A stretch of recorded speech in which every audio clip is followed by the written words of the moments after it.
Assalamualaikum warahmatullahi wabarakatuh. Bagaimana nih kabarnya anak-anak semua? Semoga selalu dalam keadaan sehat. Pada video kali ini, kita akan belajar mengenai materi sistem gerak. Ngomong-ngomong tentang materi sistem gerak nih, kita kan pasti sepanjang hari melakukan berbagai aktivitas, mulai dari bangun tidur sampai tidur lagi.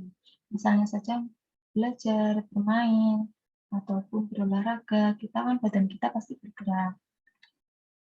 Organ gerak kita itu ada apa aja sih? Mungkin anak-anak berpikir bahwa organ gerak itu hanya tulang saja, tulang bergerak seperti itu. Tapi sebenarnya organ gerak itu ada otot dan tulang itu tidak bisa bergerak sendiri. Tulang itu bergerak karena adanya kontraksi otot. Jika otot berkontraksi, maka tulang akan bergerak, dan gerakan otot dan tulang ini dipengaruhi atau dikendalikan oleh sistem saraf kita. Jadi, kita akan belajar mengenai sistem gerak. Adapun misal kita terkena kecelakaan ataupun keseleo ataupun nyeri otot, itu kan misal kecelakaan, kita bisa patah tulang. Sebenarnya patah tulang itu seperti apa? Ada berapa jenisnya? Itu kita akan pelajari lebih dalam pada video kali ini. Kalian simak sampai akhir ya. Ibu akan jelaskan terlebih dahulu.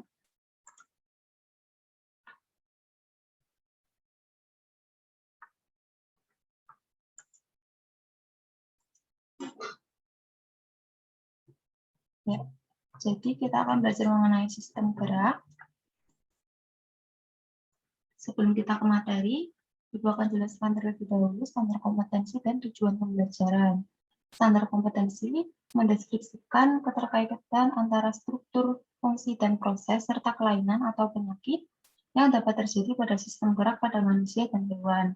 Kemudian tujuan pembelajaran, siswa dapat menjelaskan struktur jaringan organ pada sistem gerak melalui kegiatan pembelajaran video ini dengan tepat. Kemudian siswa dapat mengidentifikasi hubungan struktur jaringan organ pada sistem gerak dengan bioproses dan gangguan fungsinya melalui kegiatan pembelajaran dengan video ini dengan tepat. Adapun manfaat pembelajaran dari materi ini, Ibu harap setelah kalian mempelajari mengenai materi sistem gerak, kalian bisa lebih mengenal mengenai organ-organ yang berfungsi untuk menggerakkan tubuh kita sehingga kita terhindar dari penyakit-penyakit pada organ-organ pada sistem gerak. Bahasan yang pertama kita akan bahas mengenai pengertian gerak. Jadi gerak adalah hasil interaksi antara otot, tulang, dan persendian. Seperti yang Ibu bilang di awal tadi bahwa tulang itu tidak bisa bergerak sendiri. Tulang itu bergerak karena adanya kontraksi otot sehingga tulang juga ikut bergerak. Kemudian antara tulang satu yang dengan yang lainnya juga terdapat persendian, sehingga tulang bisa bergerak lebih leluasa. Adapun gerakan otot dan tulang ini dipengaruhi oleh sistem saraf kita sehingga kita bisa mengendalikan sesuai kebutuhan kita. Alat gerak pada hewan dan manusia dibedakan menjadi rangka atau tulang dan otot. Ya, jadi alat gerak pada manusia dibedakan menjadi rangka dan otot, rangka sebagai alat gerak pasif, sedangkan otot sebagai alat gerak aktif.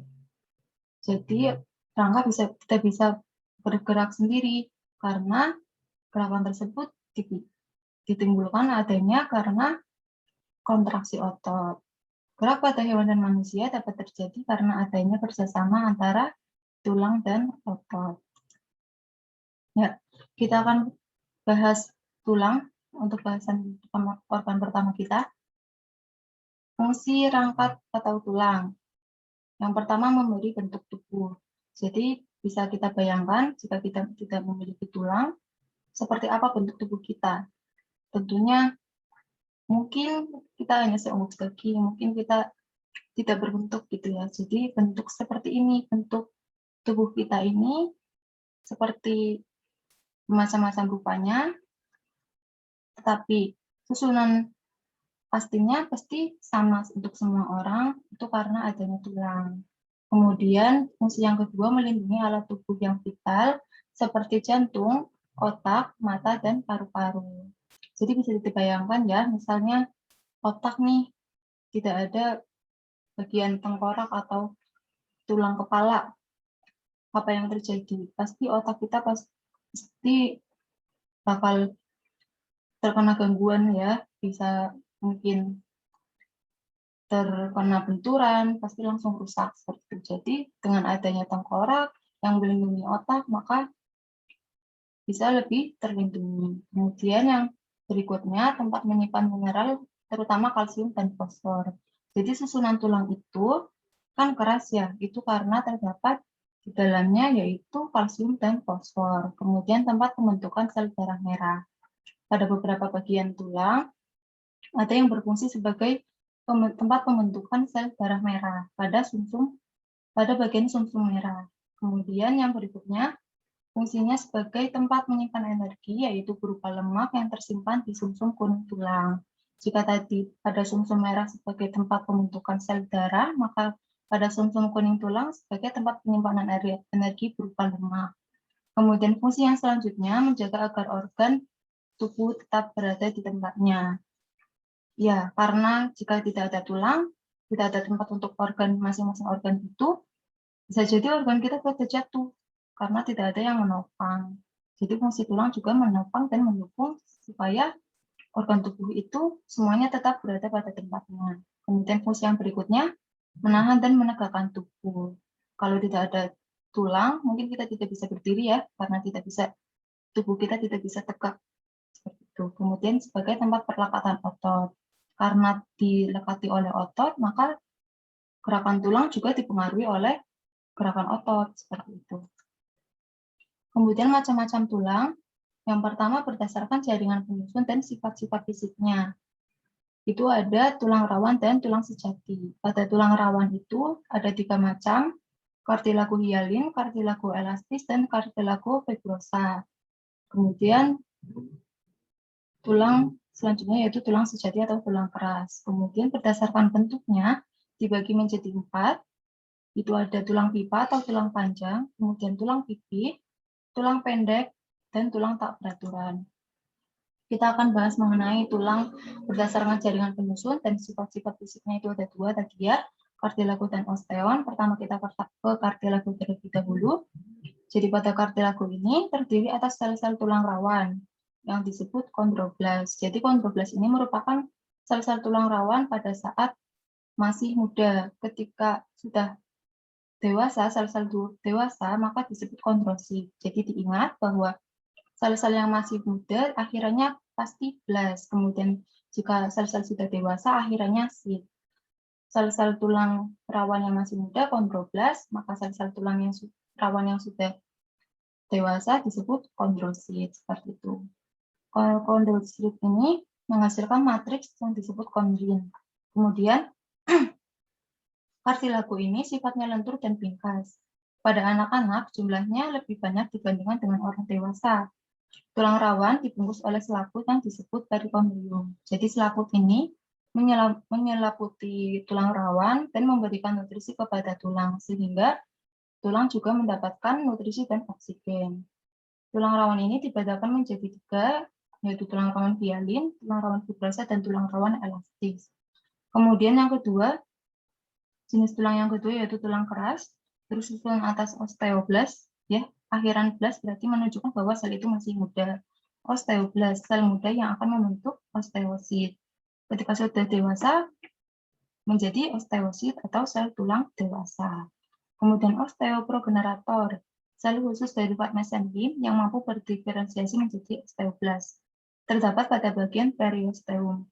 Jadi osteoprogenerator merupakan bentuk lebih mudah lagi daripada osteoblas dan letaknya pada bagian periosteum. Ketika osteoblas sudah berkembang menjadi sel dewasa semua, kan pasti membutuhkan regenerasi, maka ada osteoprogenerator. Kemudian yang selanjutnya itu ada osteoklas. Osteoklas ini merupakan sel yang berkembang dari monosit di sekitar permukaan tulang yang berfungsi untuk perkembangan, perawatan, dan perbaikan tulang. Kemudian kita akan membahas mengenai proses pembentukan tulang sejati. Ada 2, yaitu osifikasi intramembran dan osifikasi endokondral. Pada osifikasi yang pertama, yaitu osifikasi intramembran. Jadi, pertama itu sel mesenkim dari jaringan embrional memperbanyak diri dan menggelembung membentuk osteoblast. Pada saat kita masih bentuk fetus di dalam janin itu, sel-selnya itu kan masih sel-sel mesenkim. Kita itu terbentuk dari sel-sel mesenkim pada jaringan embrional ini, kemudian akan memperbanyak diri dan menggelembung membentuk osteoblast. Jadi sel-sel mesenkim ini merupakan sel asal dari semua sel di dalam tubuh kita. Ada yang menjadi sel darah, ada yang menjadi sel tulang, dan lain-lain sebagainya. Dan ini pada pembentukan tulang, maka sel mesenkim akan diferensiasi dan membentuk osteoblast. Kemudian osteoblast ini akan mensekresikan matriks untuk menyelubungi dirinya. Kemudian ketika sudah terbentuk matriks, akan terjadi invasi pembuluh darah dan pengendapan zat kapur.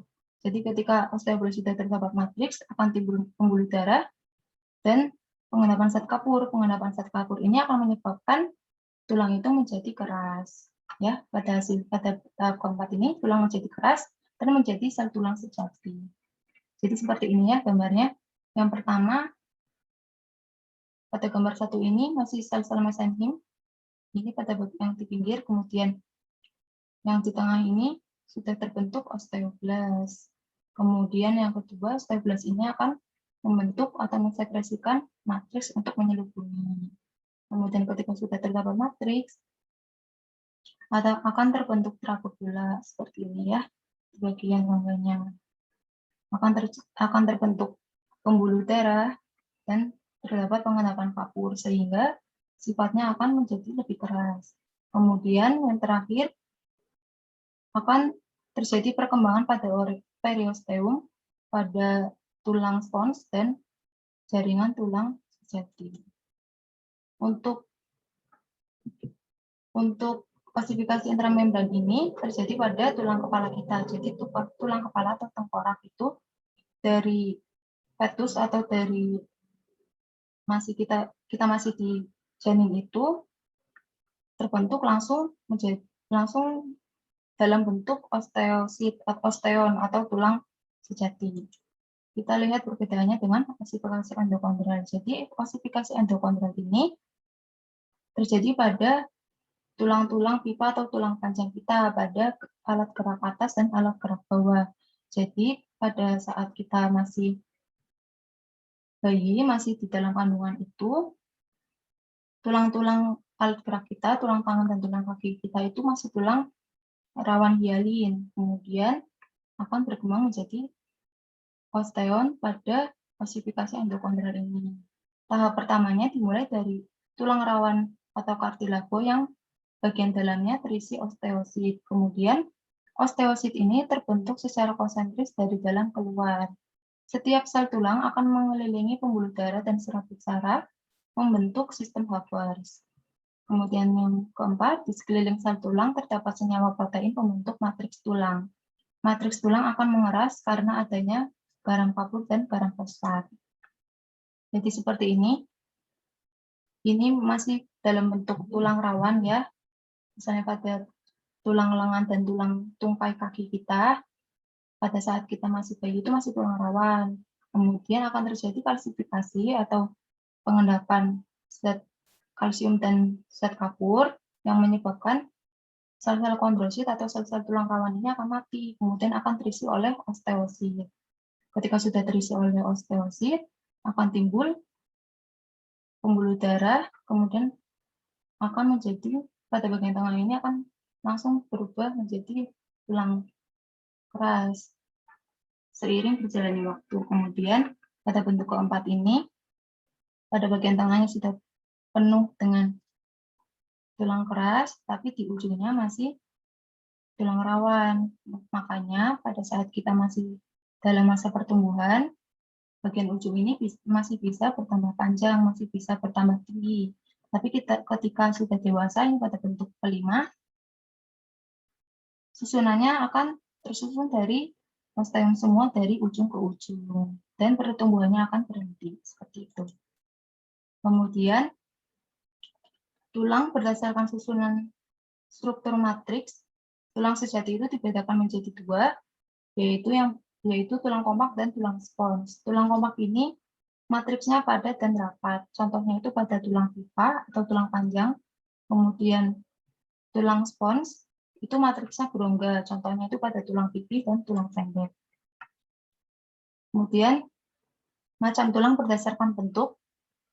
Pertama ada tulang pipa ini atau tulang panjang pada alat gerak atas, pada tangan dan kaki, ini merupakan tulang pipa. Kemudian tulang pendek ini ada pada pergelangan tangan. Berbentuk pendek seperti kubus seperti itu. Kemudian tulang pipi ini ada pada tulang dada, penghubung antara tulang dada dan tulang rusuk. Kemudian tulang tidak beraturan ini ada pada gelang panggul, kemudian pada tulang penyusun wajah seperti itu. Yang pertama kita akan bahas mengenai tulang pipa. Ciri-ciri tulang pipa yaitu yang pertama bentuk bulat panjang seperti pipa. Kemudian kedua ujungnya berbonggol, ini pada kedua ujung ada bonggol. Kemudian di dalamnya berisi sumsum kuning dan lemak.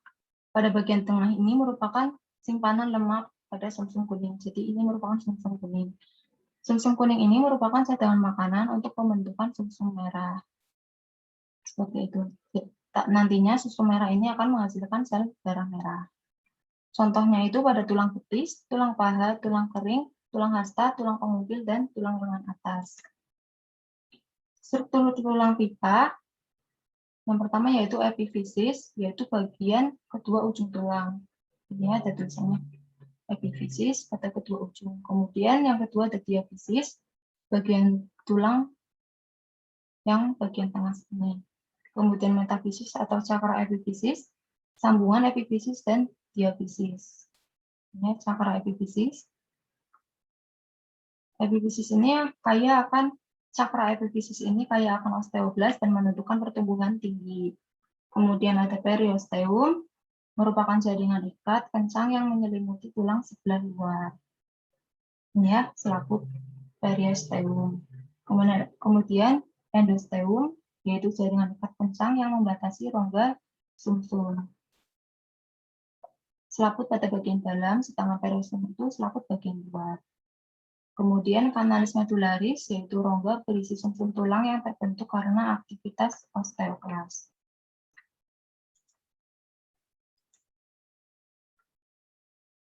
Kemudian tulang gerak atas ini ya, ini merupakan, coba kita analisis bersama. Jadi tulang anggota gerak atas ini, tulang lengan atas ini merupakan tulang pipa. Kemudian terdapat tulang pendek juga terdapat pada tulang pergelangan tangan.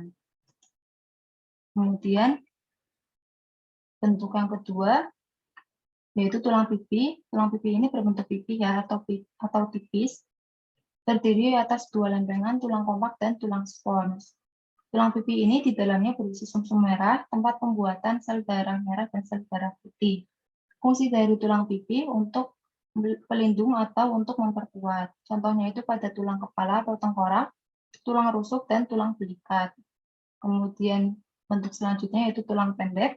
Bentuknya pendek dan membulat menyerupai pupus. Kemudian di dalamnya berisi sumsum merah, tempat pembuatan sel darah merah dan sel darah putih. Contohnya itu pada ruas-ruas tulang belakang, tulang pergelangan tangan, dan pergelangan kaki.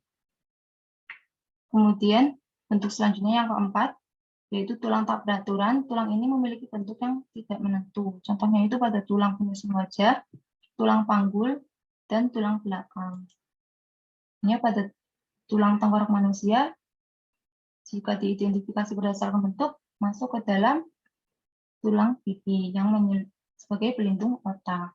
Kemudian untuk tulang penyusun wajah ini masuk ke dalam tulang tak beraturan karena bentuknya tidak menentu. Kemudian tulang rusuk dan tulang dada manusia ini ya masuk ke dalam tulang pipi sebagai pelindung organ di dalamnya, yaitu seperti paru, jantung, seperti itu. Kemudian tulang belakang merupakan tulang pendek.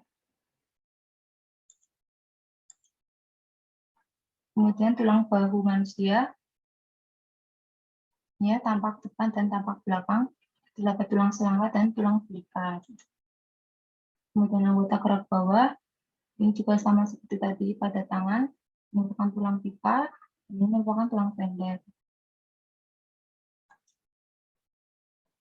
Kemudian tulang belang panggul merupakan tulang tak beraturan karena bentuknya tidak menentu.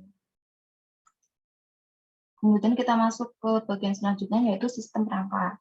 Jadi pada rangka manusia disebut dengan rangka pada manusia disebut rangka dalam yaitu endoskeleton. Secara garis besar itu rangka dibedakan menjadi dua yaitu rangka aksial dan rangka apendikular. Rangka aksial ini merupakan sumbu tubuh, dibedakan menjadi rangka tengkorak dan rangka tubuh. Kemudian yang kedua, yaitu rangka apendikular, dibedakan menjadi alat gerak atas dan alat gerak bawah. Alat gerak atas ini misalnya lengan tangan, dan alat gerak bawah, tangkai kaki. Tulang itu, antar tulang juga terdapat hubungan atau artikulasi, atau bahasa awamnya itu persendian. Dalam sistem rangka manusia, terdapat 3 jenis hubungan antar tulang. Yang pertama yaitu sinartrosis, yang kedua amfiartrosis, dan yang ketiga diartrosis. Yang pertama, kita masuk ke sinartrosis. Hubungan antar tulang yang tidak memiliki celah sendi. Dihubungkan dengan erat oleh jaringan ikat yang kemudian menulang sehingga sama sekali tidak bisa digerakkan. Sinartrosis ini dibedakan menjadi dua. Yang pertama yaitu sutur atau simfibrosis, hubungan antar tulang yang dihubungkan dengan jaringan ikat serabut padat. Contohnya pada tulang tengkorak. Kemudian simkondrosis, hubungan antar tulang yang dihubungkan oleh kartilago hialin. Contohnya itu pada hubungan antara epifisis dan diafisis pada tulang dewasa, hubungan antara tulang dada dan tulang rusuk. Jadi diingat-ingat ya, sinartrosis itu yang pertama ada pada tengkorak dan antar tulang rusuk. Kemudian yang kedua amfiartrosis. Amfiartrosis ini merupakan sendi yang dihubungkan oleh kartilago sehingga memungkinkan untuk sedikit pergerakan. Amfiartrosis ini juga dibedakan menjadi dua jenis yaitu simfisis dan syndesmosis. Simfisis merupakan sendi yang dihubungkan oleh serabut kartilago yang pipih. Contohnya itu sendi antar tulang belakang dan sendi antar tulang kemaluan. Kemudian syndesmosis ini merupakan sendi yang dihubungkan oleh jaringan ikat serabut dan ligamen. Contohnya itu sendi antar tulang betis dan tulang kering. Kemudian yang ketiga yaitu jenis diartrosis, hubungan antar tulang yang kedua ujungnya tidak dihubungkan oleh jaringan sehingga tulang dapat digerakkan. Jadi antar kedua tulang tidak dihubungkan oleh jaringan sehingga tulangnya bisa bebas digerakkan. Disebut dengan sendi atau hubungan sinovial. Kemudian dijadikan dengan keleluasaannya dalam bergerak dan fleksibel. Yang pertama, jenis-jenis diartrosis itu ada sendi engsel. Sendi engsel ini cirinya yaitu kedua ujung tulang berbentuk engsel dan berporos satu. Gerakannya hanya satu arah, seperti engsel pintu ya. Kemudian contohnya pada sendi siku, kemudian lutut, mata kaki, dan antar ruas jari. Jadi sendi engsel pada siku seperti ini ya gerakannya seperti engsel. Kemudian bentuk yang kedua yaitu sendi putar. Cirinya yaitu ujung tulang yang satu dapat mengitari ujung tulang yang lain sehingga memungkinkan gerakan rotasi dengan satu poros. Contohnya itu sendi antara tulang hasta dan tulang pengumpil, sendi antara tulang atlas dan tulang tengkorak.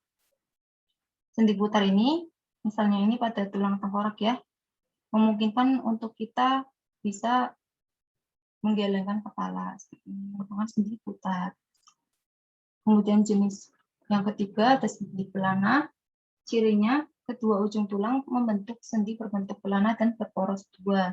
Dapat bergerak lebih bebas seperti gerakan orang naik kuda. Contohnya itu sendi antara tulang telapak tangan dan pergelangan tangan dan antara telapak tangan dan ruas jari tangan. Misalnya ruas jari tangan pada ibu jari, sendi pelana seperti ini. Kemudian bentuk selanjutnya yaitu sendi peluru. Cirinya kedua ujung tulang berbentuk lekuk dan bonggol sehingga memungkinkan gerak bebas ke segala arah dan berporos tiga. Contohnya itu sendi antara tulang gelang bahu dan tulang lengan atas, antara tulang gelang panggul dan tulang paha. Pada bahu sini ya, jadi bisa bergerak ke segala arah. Dan pada kaki kita juga bisa bergerak ke segala arah seperti itu. Yang kelima ada sendi luncur. Cirinya kedua ujung tulang agak merata sehingga menimbulkan gerakan menggeser dan tidak berporos.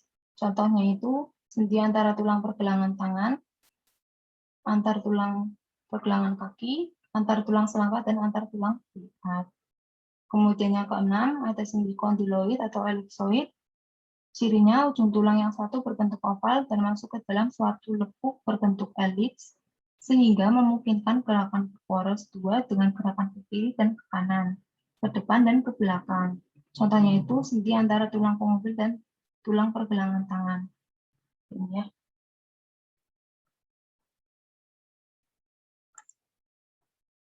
Jadi ini sistem rangka kita, ya sistem rangka kita, sistem rangka manusia itu dibedakan menjadi dua, rangka aksial dan rangka apendikular. Rangka apendikular ini alat gerak atas dan alat gerak bawah. Rangka aksial dari tengkorak sampai susunan tubuh. Itu. Ini ya, lebih jelasnya tampak depan dan tampak belakangnya. Kemudian tulang-tulang penyusun tubuh, ada banyak sekali. Rangka ini bagiannya menjadi tengkorak, tulang badan, dan tulang anggota gerak.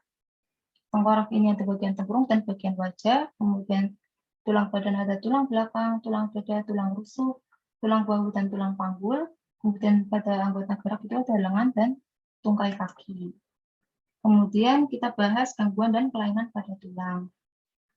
Yang pertama itu disebabkan karena kecelakaan itu bisa dalam bentuk memar. Memar ini disebabkan karena selaput sendi yang sobek. Kemudian urai sendi. Urai sendi ini terjadi karena selaput sendi sobek disertai dengan lepasnya ujung tulang dari sendi. Kemudian fisura merupakan peretakan tulang. Kemudian ada fraktura atau patah tulang. Fraktura ini ada dua jenis, yaitu yang pertama fraktura tertutup. Fraktura tertutup ini tulang patah tetapi tidak merobek kulit. Sedangkan fraktura terbuka, tulang patah merobek kulit sehingga tulangnya mencuat keluar. Kemudian yang kedua, karena kebiasaan atau sikap tubuh yang salah. Yang pertama itu ada lordosis. Lordosis ini merupakan kelainan pada tulang leher dan panggul yang terlalu membengkok ke depan. Ini pada gambar A. Jadi bentuknya seperti membungkuk. Kemudian ada kifosis. Kifosis ini merupakan kelainan pada tulang punggung yang terlalu membengkok ke belakang, seperti gambar B ini. Kemudian skoliosis pada ruas-ruas tulang belakang yang membengkok ke samping membentuk huruf S, pada gambar C ini. Bisa ke arah kanan ataupun ke arah kiri. Kemudian yang ketiga, karena gangguan pada sendi. Yang pertama itu ada dislokasi, bergesernya sendi dari kedudukan semula karena jaringan penggantungnya atau ligamen sobek. Kemudian ankilosis, ini terjadi karena sendi tidak dapat digerakkan karena seolah-olah menyatu. Kemudian ada terkilir, tertariknya ligamentum ke posisi yang tidak sesuai, tetapi sendi tidak bergeser. Kemudian yang berikutnya ada artritis, sering disebut juga dengan radang sendi. Dibedakan menjadi beberapa jenis, ada artritis gout. Artritis gout ini terjadi karena timbunan asam urat pada sendi jari-jari tangan. Akibatnya ruas jari membesar dan terasa sakit gerakan. Kemudian ada artritis eksudatif, terisinya rongga sendi oleh cairan getah radang terjadi karena infeksi kuman. Kemudian artritis sika, berkurangnya minyak sendi yang menyebabkan rasa nyeri saat tulang digerakkan. Kemudian ada osteoartritis, menipisnya tulang rawan sehingga mengalami degenerasi yang menyebabkan gangguan saat sendi digerakkan. Kemudian yang terakhir ada rematik, segala sesuatu yang berkaitan dengan rasa sakit dari alat gerak, yaitu otot, tulang, ligamen, sinovial, sendi, dan sebagainya. Kemudian yang keempat, ada gangguan yang disebabkan oleh gangguan fisiologis, yaitu disebabkan oleh kelainan fungsi hormon dan vitamin. Yang pertama ada rakitis. Penyakit tulang di mana kaki melengkung menyerupai huruf O atau X. Penyakit ini disebabkan oleh kekurangan vitamin D dan zat kapur atau kalsium pada makanan sehingga pertumbuhan dan pembentukan tulang tidak sempurna. Kemudian mikrosefalus. Mikrosefalus ini merupakan gangguan pertumbuhan tulang tengkorak sehingga kepala berukuran kecil disebabkan karena pada masa bayi kekurangan kalsium. Jadi jika rahitis ini kekurangan vitamin D dan zat kapur, kemudian mikrosefalus juga kekurangan kalsium pada saat bayi. Kemudian ada osteoporosis, merupakan gangguan tulang dengan gejala penurunan massa tulang sehingga tulang menjadi rapuh. Terjadi karena ketidakseimbangan hormon kelamin pada pria dan wanita, kurangnya asupan kalsium dan vitamin D. Kemudian ada kanker tulang, terjadinya pertumbuhan jaringan abnormal pada tulang. Jadi sejatinya itu kanker merupakan pertumbuhan jaringan yang terus-menerus tidak bisa dihentikan. Karena kanker tulang berarti terjadinya pada tulang. Kemudian hidrosefalus, yaitu merupakan suatu kelainan yang ditandai dengan pengumpulan abnormal secara spinal, abnormal cairan spinal, ya, dan terjadi pelebaran rongga otak sehingga kepala membesar. Pada kasus ini, misalnya pada anak-anak itu, kepalanya terlihat lebih besar daripada ukuran normal. Kemudian ada akromegali, merupakan penyakit pada tulang pipa yang menebal karena kelebihan somatotropin yang bersifat lokal. Kemudian terakhir ada nekrosa, matinya sel tulang karena kerusakan periosteum. Kemudian yang kedua yang akan kita bahas yaitu organ yang kedua yaitu otot. Jadi otot dibedakan menjadi 3, ada jaringan otot polos, otot lurik atau otot rangka, dan otot jantung. Seperti ini ya. Ini otot lurik. Otot lurik ini ada pada alat gerak kita, baik tangan, kaki, kemudian kelopak misalnya untuk mengedipkan mata seperti itu. Kemudian bentuk selnya itu berbentuk silindris dengan banyak inti sel di bagian tepi seperti ini. Jadi inti selnya itu tidak di tengah dari sel seperti ini dan tidak bercabang. Sifat kerjanya ini dapat kita kembalikan. Kemudian otot polos ini misalnya itu pada organ pencernaan kita. Berbentuk gelondong seperti ini dengan satu inti di tengah masing-masing selnya. Kerjanya tidak dapat kita kembalikan. Kemudian yang ketiga ada otot jantung. Bentuknya sekilas mirip dengan otot rangka, tapi pada otot jantung ini intinya hanya satu di tengah.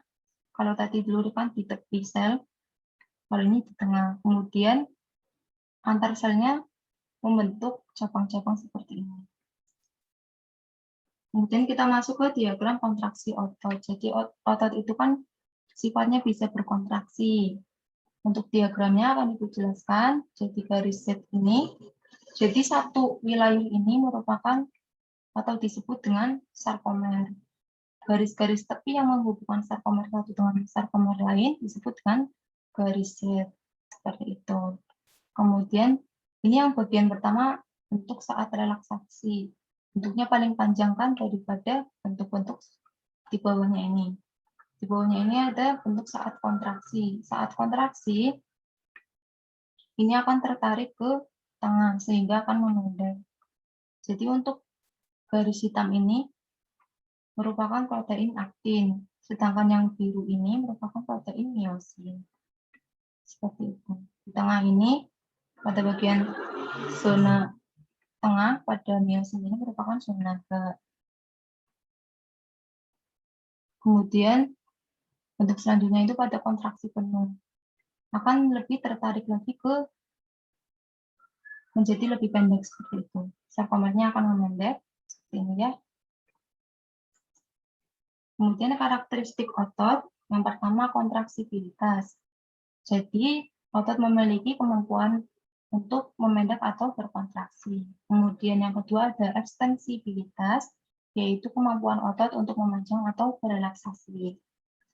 Kemudian ada elastisitas, yaitu kemampuan otot untuk dapat kembali pada ukuran semula setelah memendek atau memanjang. Jadi ketika kita habis kontraksi kan, kita otot kontraksi bisa direlaksasi kembali.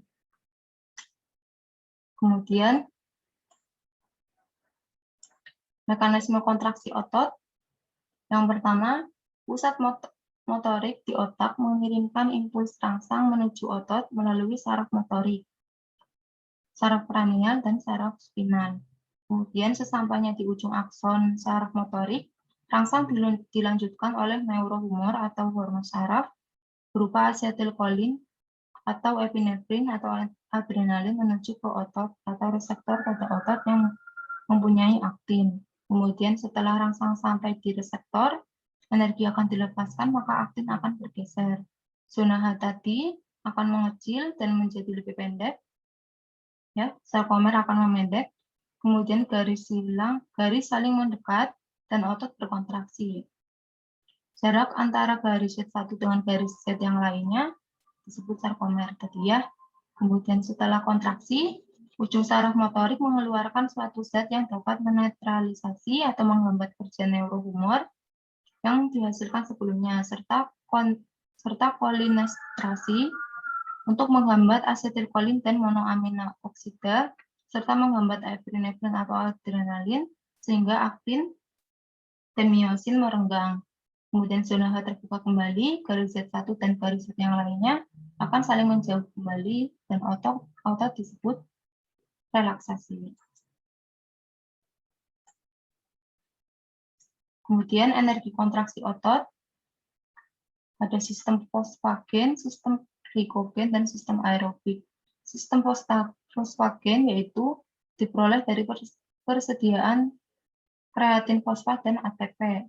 Cukup untuk kegiatan otot selama 15 detik, misalnya lari 100 meter. Kemudian sistem glikogen merupakan asam laktat yang menyuplai ATP cukup untuk kegiatan otot selama 30-40 detik.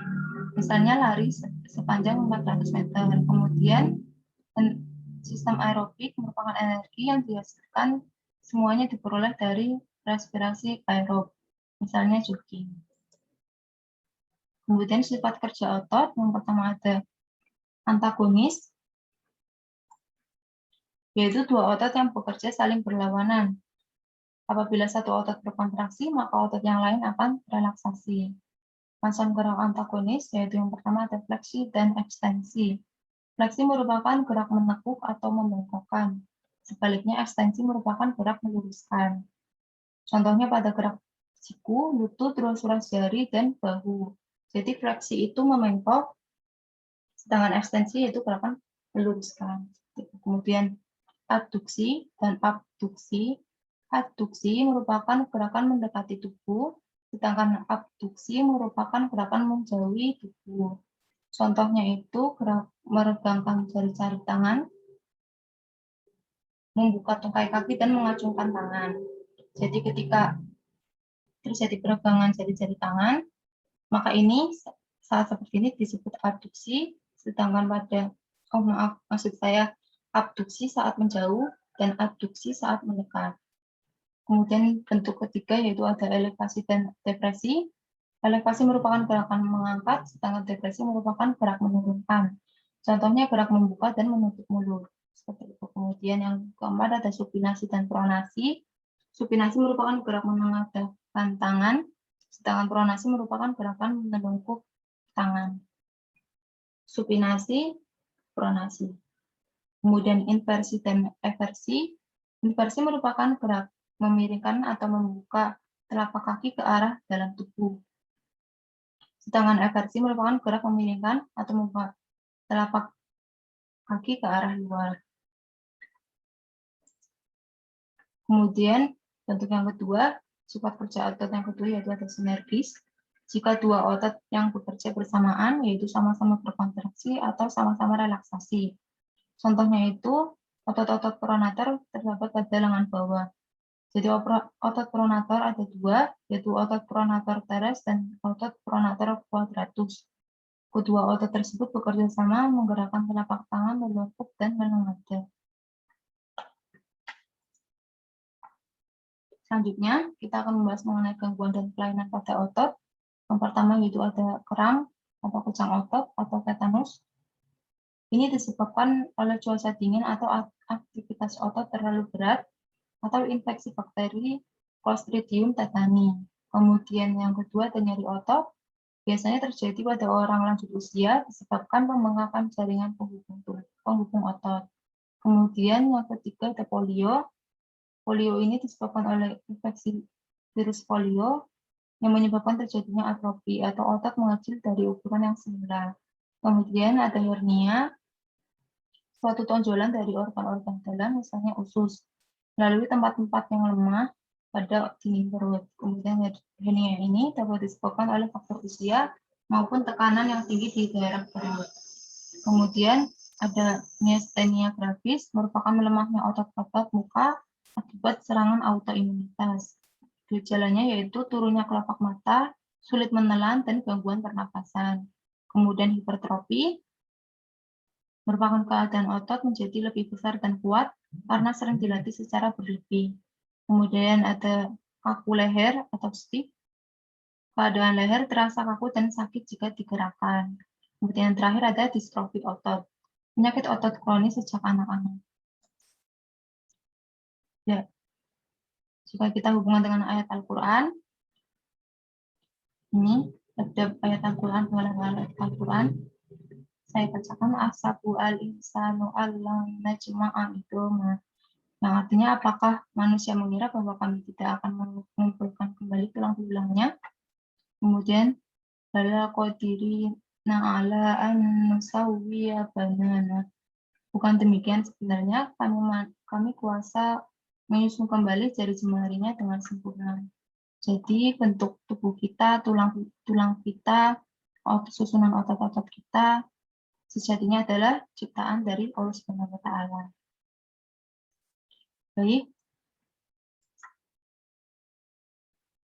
Ya.